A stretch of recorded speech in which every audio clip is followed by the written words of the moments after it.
అత్యాచారాల విషయంలో ప్రజలు కాస్త స్ట్రాంగ్గానే కనబడుతున్నారు. తాజాగా జరిగినటువంటిది అదే.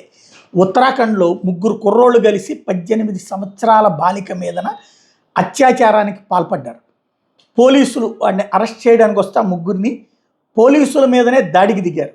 పోలీసులు అతని లెగ్ మీదన కాల్పులు జరిపి అరెస్ట్ చేశారు. అంటే వాళ్ళు ఈవెన్ చేసిన తప్పుకి పశ్చాత్తాపడకుండా పోలీసుల మీదనే దాడులకు దిగుతున్నారు.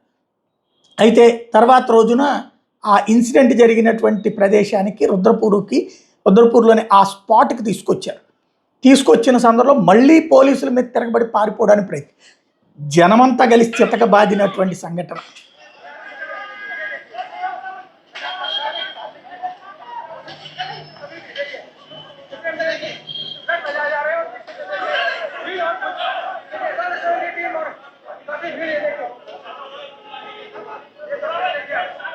అత్యాచారాలు చేసే వాళ్ళని ఇలాగే చెయ్యాలి.